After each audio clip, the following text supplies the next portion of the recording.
Are we having Q&A? Yes. And yes, we are live and we are ready to welcome everyone for today's webinar. We'll wait for a couple of minutes. Until then, Rohan, hi.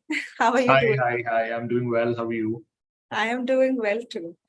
So we'll wait for a couple of minutes. We have a few attendees here already. Why don't we start with a little get to know each other? And maybe in the chat box, those who are here with us already, maybe share, something that you've unlearned recently, since the webinar is titled how Rohan here learns, unlearns, and relearns. So maybe let's hear in chat of something that that you've unlearned recently. And Rohan, you can share with us by the time we see a few responses in chat.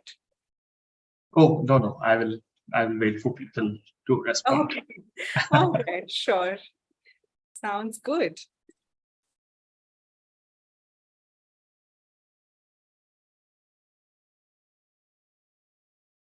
So I see a couple of people here, and if you could let us know in the chat something that you've unlearned. It can be the most random thing as well, I mean, I recently unlearned that, in laundry, to always check whether your colored clothes are not going with your white clothes. And always keep a check on that, because I have ruined very important pieces of clothing because of it. But yeah, it can be something random, something you unlearned at work, something you unlearned in your life, anything.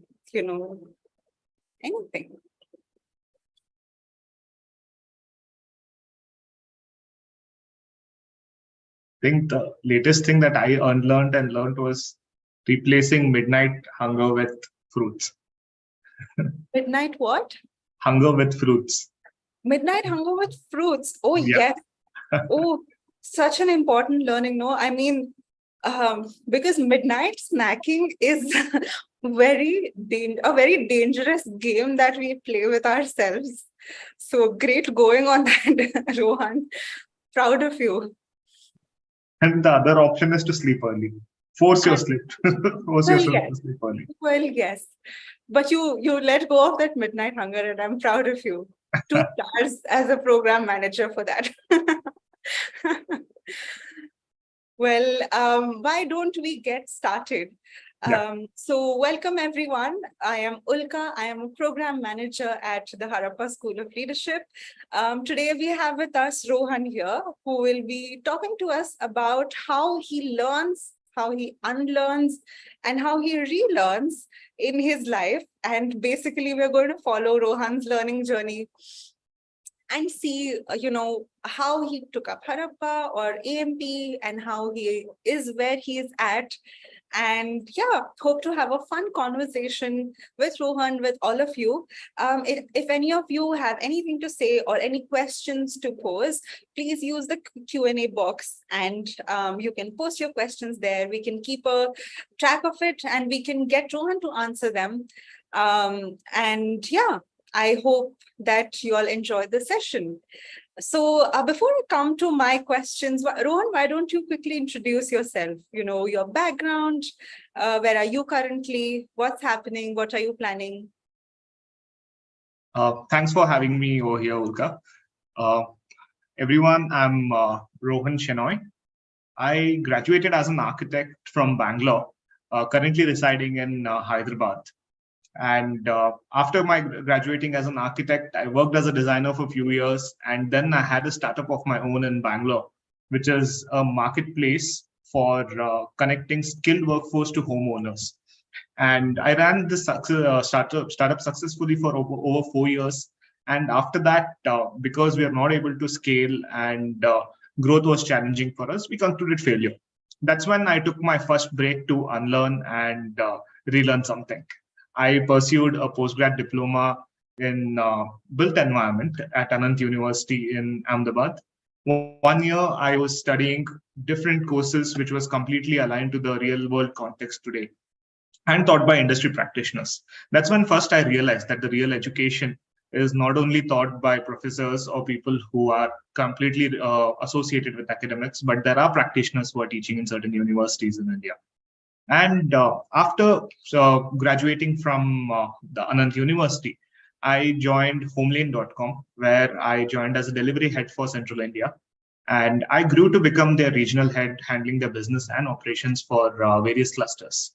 And after that, I have been working. I got an opportunity to lead an organization at the forefront of its leadership. So what I'm doing is I'm currently country head for a construction technology company. It's based in the US, and we have a lot of operations in the Middle East as well as in Asia. So I'm heading their operations. I'm the director, and also I'm learning side by side, and I'm also learning new skills professionally and personally down the lane as I'm continuing to grow professionally. And one of my recent achievement was AMP, of course. While I was working at Sanvio, that is my current job, I pursued AMP at Harappa, and by far, I would say this was one of the best learnings I've had. Wow, thank you so much for that, Rohan. Rohan is one of our biggest cheerleaders, and absolutely always love having these conversations with you, Rohan. But what a journey. I mean, architecture, Anant, and then you had your own startup, and then you joined Homelane, you pursued AMP, you are at Sanvio now. So it's such a diverse, I think, experience you've had. Would you say this particular, diversity is important for learning of Oh, experience? yes. I mean, yeah. Yes, yes. It is very important for us to upskill ourselves because change is constant, and we got to catch up with change. We got to embrace change, to be honest. And the only way we can embrace it is by seeking a mentor or signing up for a formal education that's there. And Harappa is giving that platform to all of us to like explore our journey in the generalist background. Yeah. So how did you arrive at your decision that, AMP and Harappa School of Leadership is the next thing for you, or is the next direction for your learning? Okay. See, after working for over 10 years in various capacities, I finally decided to get a formal education in business. The first thing that struck my mind was, should I do an MBA? Now, after reading this book, Mario Livio, I think I've told this once at Harappa also, that there was a phrase which states that curiosity is like one of the most important thing in our life. It's like the best remedy for ambiguity. And I rephrased my question from should I do an MBA to why should I do an MBA? So I had my answers that only reason I want to do is to upskill, to either earn more or to learn more. So in the end of the day, I need to be in a better place than I am today, mentally as well as financially. And while I was researching for different MBA programs, I realized that that was too much of a commitment for me to give, especially when I'm in the leadership position. And at the same time, my goal is to learn and not just get a degree. So AMP is something that came across to me, and most of the people, that is the founding team, is something that I knew because I had done my fellowship at Anand University, and I had understood that learning from practitioners is much better than learning from just academics.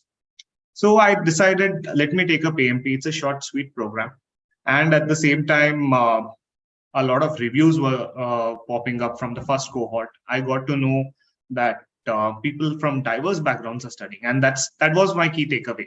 Honestly, I wanted to meet people who are from agri-tech. I wanted to meet people who are from pharma industry, from social background.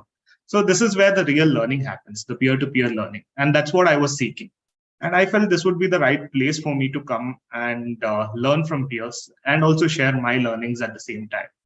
So thus AMP happened. I just took a leap of faith and I joined the curriculum, and it just flew in no time. 6 months was over, and I'm in a much better place than I was before. Yeah, I mean, when you say much better place, what was different? I mean, before you started AMP and after? A lot of things. I honestly, I have grown with a lot of inhibitions and notions, which came from my family, came from my schooling, college, friends, and all other network that was there. And while I was studying, most of these inhibitions and notions was just let go, and that unlearning part of the business happened over there. Now, one of the best examples I can tell you is I've been in business for most part of my professional life. I have led organization also where I was owning P&Ls. Now, the only thing that comes to our mind in business, that especially when you're from a family of business and at the same time you have done business in various capacities in India, price game is a big thing, is what we feel that giving discounts and giving the best offers is the best way to sell something. And that is what I had been doing for a really long time. Now, after coming over here, learning from different faculties or different practitioners, that value game is much bigger than a price game, and strategy is one of the curriculums where I learned that. And not only like I didn't learn it just as a phrase, but learned it with different case studies. And also we did so many live examples, that is the live case assignments which we did, which completely changed my thought and my perspective about business. And today, when I'm applying my knowledge at my workplace, I'm figuring out strategically how I can bring the value game more in the business and create a long-term plan rather than just playing the price and the discount game. Wow. I think I have a question. One, because you mentioned value, right? And second thing you mentioned was assignments. So as a program manager, let me just, ask you which assignment was that, which was like, this is the most valuable assignment for you. This was the one you thoroughly enjoyed doing and was like full on into it. Honestly, that one key takeaway from AMP or whatever I learned in the last 6 months was problem solving. Honestly, yeah, because that is something I realized that I'm using on a daily basis these days, and it has just stuck to me, and that I'm going to take that away, take that along with me all my life, and use it as much as possible in my professional life. And by default, I've been using it in my personal life as well. So when I talk about problem solving, see, that again, this was a notion that I had, that it is something that comes from within. It's a character rather than a skill, is what we thought. Being a solutionary or solving a problem is something that is a creative part of some professional. Is a creative part of a professional rather than a skill. When I joined AMP, I realized there are frameworks and there are ways to solve a problem. And when you actually apply this, it becomes more easy and more clear. So most times we rush in to solve a problem rather than identifying what the problem is. And even identifying problem, what most of us are taught or what we see today in the startup world is you're being given a large business model canvas, and you're just directly asked to write a problem statement and jump into different frameworks to come up with solutions or a business. But nobody really teaches you how to solve a problem or how to identify what the problem is. And that is something I learned at AMP in a structured way. That is identifying the different logic trees, defining the problem for a known problem and an unknown problem. So this is something that I learned here, and I have been using it almost in my daily life. And it is helping me solve problems very easily. And I'm enjoying that process. More importantly, I identify problems as an opportunity today, and I enjoy the process of solving. Amazing. So just to give a sneak peek to attendees here, problem solving is a major aspect of our leadership track, and it is covered by Dr. Pramad Sinha, and he himself teaches it. And there is this one particular assignment, which is like a simulation of sorts, where you're given a case study and then you have to define the problem, structure it, and come up with solutions. So, Rohan, when you said problem solving and you are in a leadership position, what is something, give us one example that recently you like solved a problem at work using the problem definition framework or the problem structuring framework. Just, I mean, only if it comes to your mind, the framework. I'll keep it very generic. I won't get into Please, yes. specific. Yeah. The biggest problem that we get to solve, especially when you're leading operations at country level, is how can you earn more money? And this has constantly been asked for most of us when you're at leadership position or you own a P&L. How can you increase the revenue? Now, the only way you can think about, or how can you increase profits, to be specific? The only thing that strikes your mind is how can I reduce my expenses and how can I increase my revenue? And this is something that we all know that we have been doing. But how to structure these in such a way that you actually bring out value while you're making profits is something that I could do it very easily. And today, to get more specific in the problem that I wanted to solve, we are leading large teams out of different parts of India, and we also have teams which are in-house, and we have a lot of agile workforce that keeps coming in.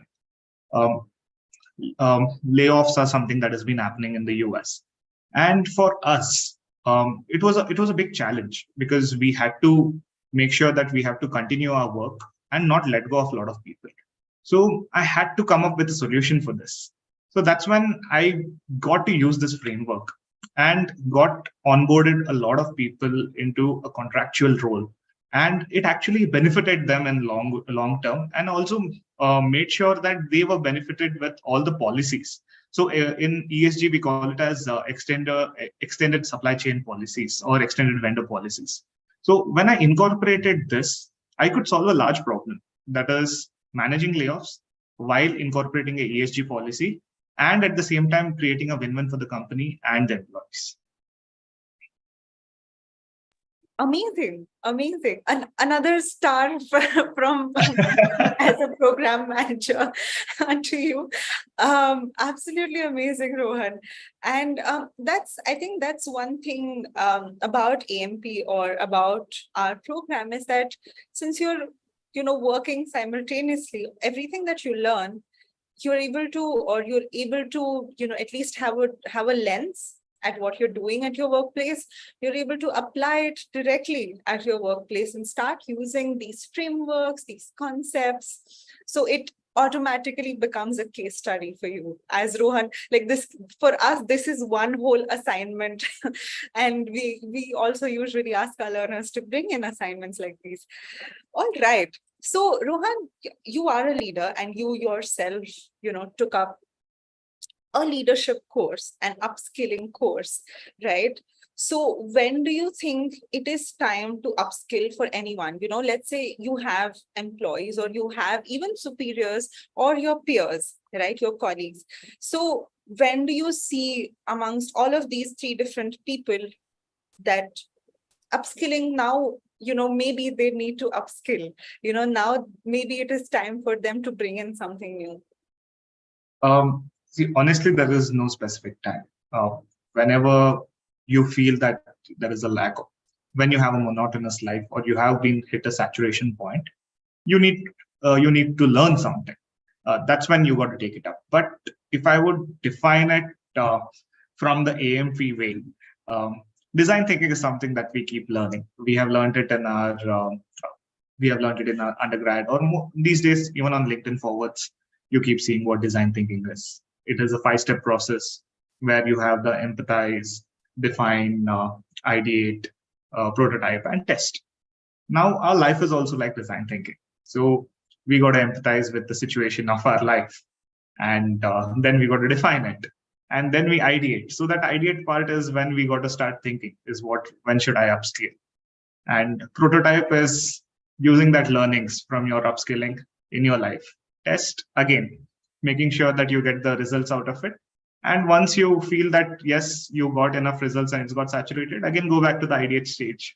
So you got to do that ideate prototype test in our life very often. So upskill, like apply it and hit a saturation point where you again need the upskilling part. So I think upskilling is something which we should keep doing.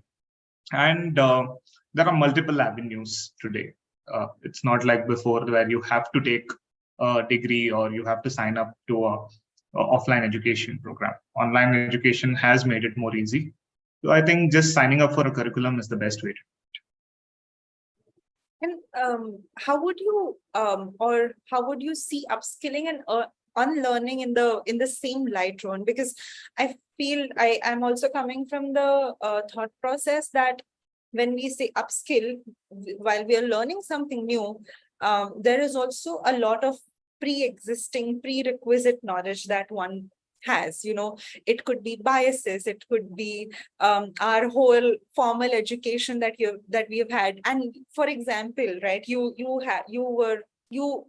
took an architecture degree, and then you still decided to go ahead with an fellowship, right? So how would you view upskilling and unlearning in the same light? Yeah. See, in the end of the day, whatever we learn, it doesn't mean that you got to completely discard it of your life. See, unlearning is when you want to learn something new. For a temporary phase, you just act as if you don't know that. You don't know you're new to this field. Let me just start as a kindergartner from here and grow in this field. So that's what it is. Now, coming to my architecture part, I realized that I didn't want to be an architect when I was in 5th year of my college, and I didn't want to back out. I really thought, I have put in so much time. Let me just as well get that degree. I took up that degree, and then in spite of that, I didn't want to be unemployed and didn't really know what I wanted to do. So I continued to work as a designer for 2 years. And then when I started, one of my friends who came and gave me a startup idea, that's when I just jumped. I was like, okay, now I have something to depend on. And I have a rock solid idea with a right collaborator, a right partner. And that's when my journey from there took off. Now, what the best part was when I was working, although I was handling business for the company, the business model or the industry was in the field of construction. Now, that's where my architecture degree helped me a lot to drive and empathize with the stakeholders in that business. So this is where my learning from past helped me, or the upskilling helped my previous learning. Now, coming to the unlearning part, what was not needed, the technical part or the technical knowledge that I had learned in architecture is what I had to let go of. Another example I'll give you from my personal life itself. I'm a self-taught drummer. I used to play drums for a really long time in my personal time, and I played for a band also for 3 years since my schooling. Now, when I was playing, I realized after a while, I'm not able to play complex beats, or I'm not able to learn complex songs. And I was wondering why. One of the workshops I attended, I realized that the technique that I was using was wrong. And this was identified by the one of the professional drummers who told me that technique is wrong. And when I was learning the right technique, I was just not able to play. So by the time I learned the new technique, it was as good as starting to learn the complete skill from beginning. So whatever I had done for the 3 to 4 years was completely waste. But what was in my mind is that I'm still a drummer. I know so many songs, but my hands are just not moving. So I had to unlearn the previous technique to get to know the new technique. And then after that, I could pick up all complex beats very fast. So similarly, I gave the example earlier about the prize game and the notions about the prize game versus the value game.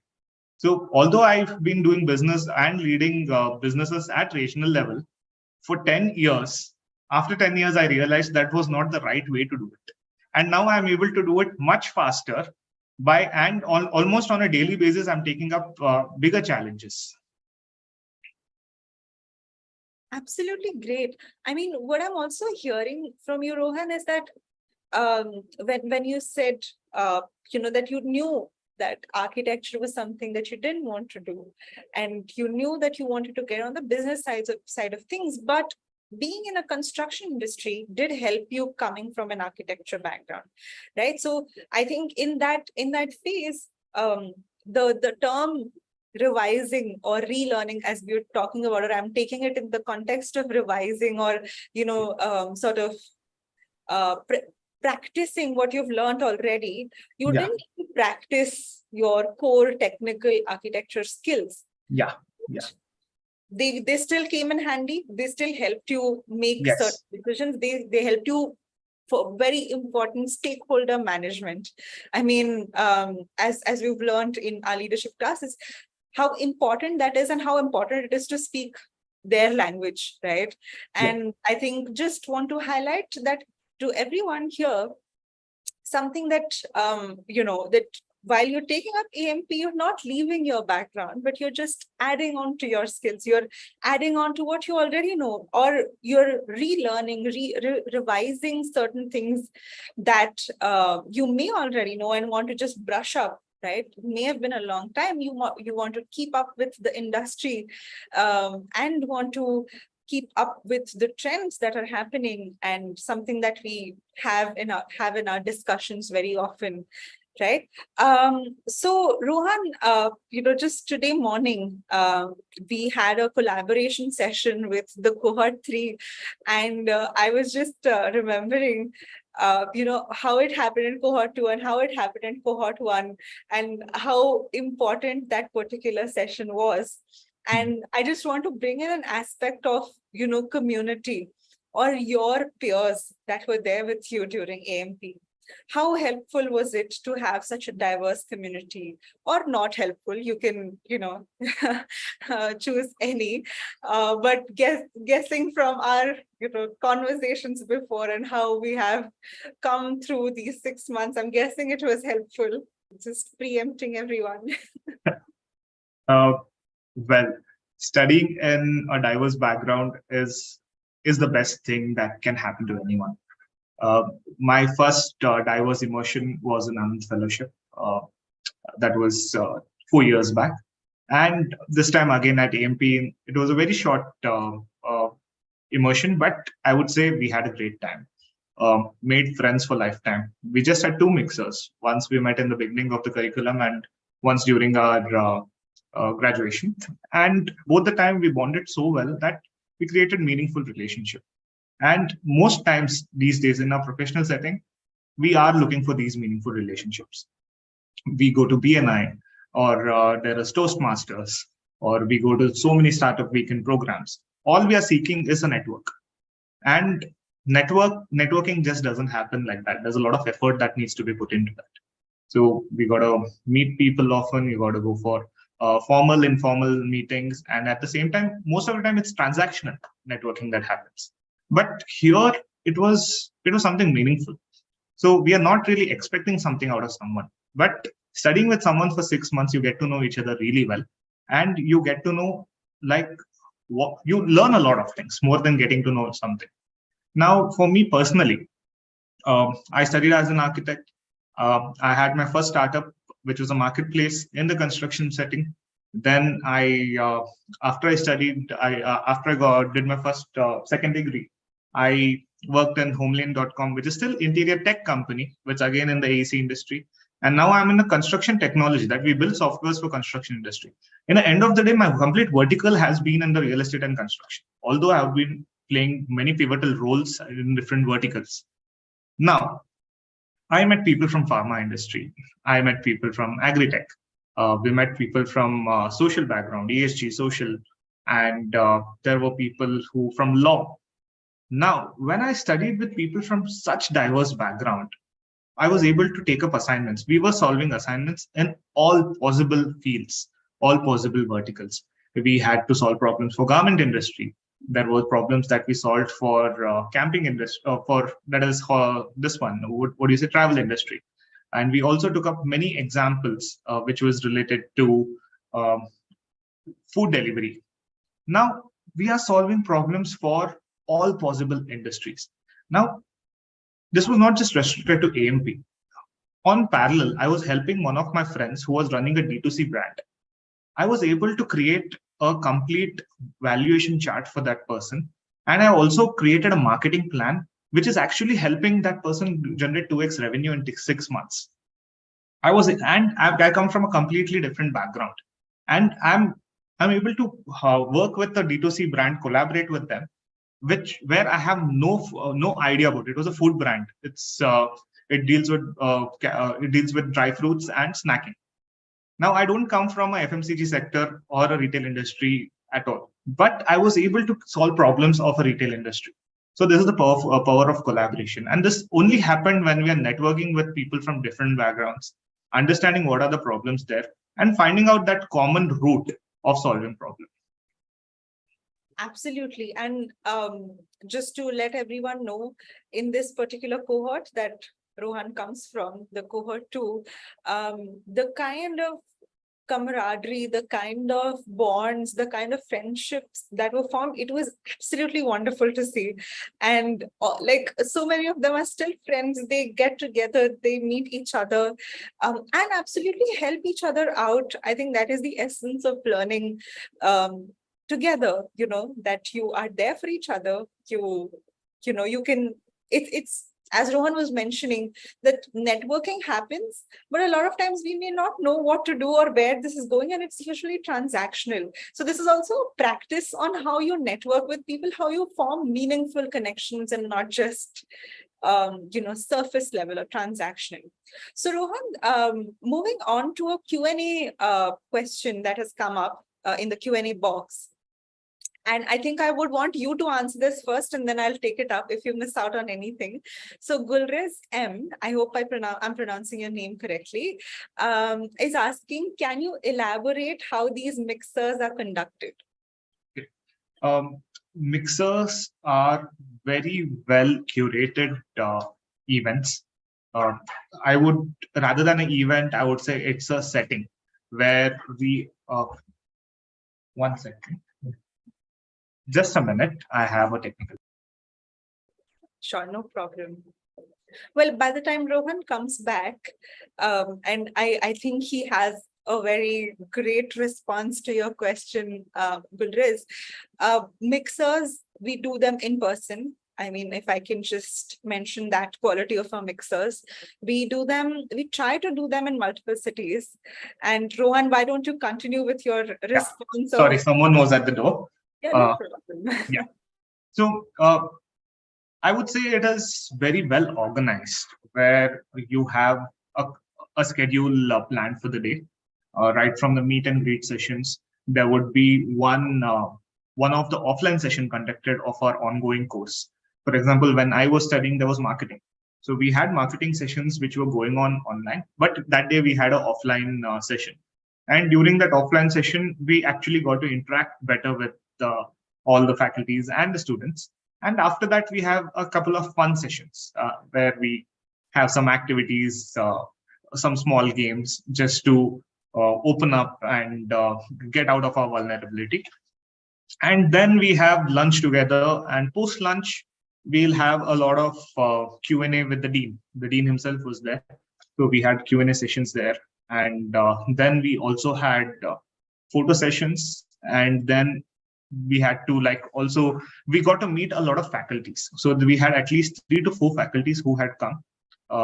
So we had Sarthak, who was teaching finance to us. We had Sid Menon, again, who was teaching marketing. We had Vijay Gay, who was taking one of the leadership sessions, and Pramath himself was there. We also had Ratan, who was a career coach. So when we met these people, we got to do a lot of one-on-ones in a physical setting there, that is in conference rooms, and also the meeting rooms which were there in Harappa. And at the same time, we were able to know what exactly is the depth of this course better. Because once you physically visit the campus, a lot of questions gets unlocked. I think for us, mixers are a way to make it more real, make it more personal, and make it more fun. Right. And just elaborating on what Rohan said, yes, we do in-person mixers. We try to do them in multiple cities, but Delhi is our home base. Delhi is in our office. We can have as many mixers as we want. So we usually end up doing it in Delhi, but we have had one in Bombay for the first cohort. We have had one alumni meet and one, just a get together with the learners in Bangalore as well. There was a request in Hyderabad where Rohan is based. So let's see if that happens.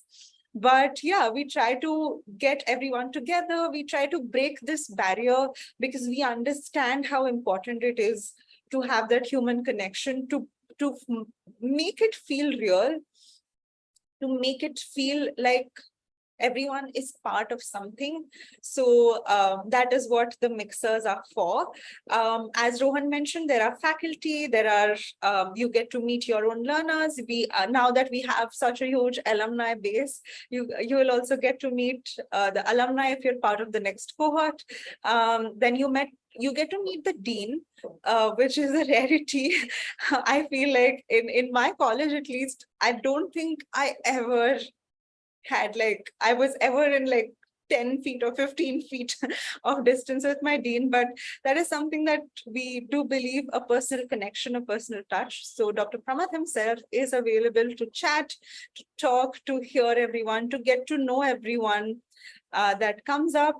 So that's one kind of mixer. And the other one is the convocation, the graduation ceremony, where you get your caps and you get your scarves and you get a certificate from our dean and our guest of honor.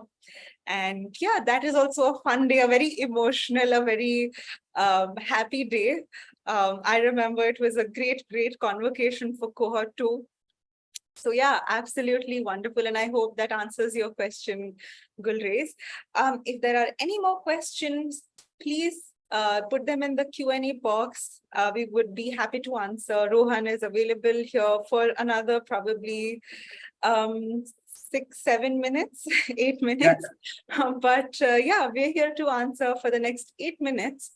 And I do not have any more questions for Rohan, but I thought I would, make this last segment a little fun. And I would let Rohan here ask me one question as the program manager, if at all you want to know, Rohan, anything, any question that you would want to ask me, now is the time. Yeah, I think you missed asking me this question, but I think I should ask, and most of the participants would be curious. Yes. What about placements at Harappa School of Leadership? Yes. Yes. Great question. Placements at Harappa are ongoing. We have about, I'm not I don't have exact stats, but there are more than probably 150 interviews that have happened. There are about over 15 offers that have rolled out. And I think about 13 or 14 people have been placed. So I'm not exact on the stats, but yeah, that around those figures is how the placement process is currently going on. Our career office services are open even after the cohort ends. So that is one, one assurance that we can provide that career office, we are available, we are happy to assist you. And there are multiple aspects to the career office, and placement is one of them. So to get to the placement process, there are various workshops, various processes that happen, from resume building to interview preparation to coaching to, trying to figure out what kind of opportunities that one is looking for, and then reaching to the point of placement, where you actually go and sit. There are multiple companies that come in. We also try to look out for references of any jobs or anything that you bring to us. And we sort of, try to look for placements for you that way as well. So that's the know-how on the placements. Any other question, Rohan? I'm happy to answer. No secrets or no secret revealing will happen here. Yeah. The next question that I have is, when is Harappa going to have the next mixers in South India? In South India? Oh, wow. Okay. Sorry, excuse me. South India is a little tricky, and usually in the southern part of India, our mixers have, or majority of people are based in Bangalore. So the Bangalore mixer, well, I am hoping that one of the Bangalore mixers happen maybe in the month of December or January. I really can't promise, but hopefully in the month of December or January, the team will fly down. Pramath will be there, hopefully, and we can maybe organize a mixer for the learners, as well as for alumni and maybe whoever is available to network with us. Something fun maybe we can plan, and Rohan can help us. Oh no, you're flying to Canada. I just completely blocked that, but yes. Well, Rohan, there is one question in the chat that has come up, and I think you will be able to answer better because while making a decision for AMP, you must have weighed your options, right? What all courses are out there. So Saket here is asking, how is ETSOL different from Masters Union and STOA programs? ETSOL is a skill upgradation program. And the curriculums that is there are designed in such a way that it could be clubbed with your profession. That is, when you're continuing to work, you could take up these skills and you could upskill while you're working. Versus a full-time program at STOA or Masters Union. This is not a conventional MBA or a conventional degree, a long-term degree, but I would say a 6 months program, which is more crisp and more relevant to what it is today. More like a buffet. You have a buffet in an MBA program where you have a large spread versus this is a thali here, which is handpicked for what is really needed today at workplace. The top skills that I could tell you that I'm using on a daily basis are the data analysis that I learned, that is creating dashboards and understanding what are those immediate KPIs from those dashboards I need to use on a daily basis. And the biggest challenge is that we face today is the technicalities in creating dashboards. How fast and efficiently you can use AI today to create dashboards is something that I learned. Second, marketing, we have been learning, especially the digital marketing part, we have been learning why exactly or how exactly SEO and SEMs are being done. Rather than that, why we need to do marketing and how do we position our brand in the market. So this was another key takeaway for me. Because as a leader, I don't have the time to really get into a depth of the vertical or the field while I'm working and I have a P&L to handle. So whatever is there, I can pick up immediately and I can apply at my workplace is what I was looking for. So this is, and the third thing, the last thing that I can tell is problem solving, like I told again. This one skill is good enough for me to go out there and pick up any problem and solve it. Although I'm not from one field, I know how exactly to network with someone from that field and lay out a tree to solve a problem in that particular field. So this is something that has helped me.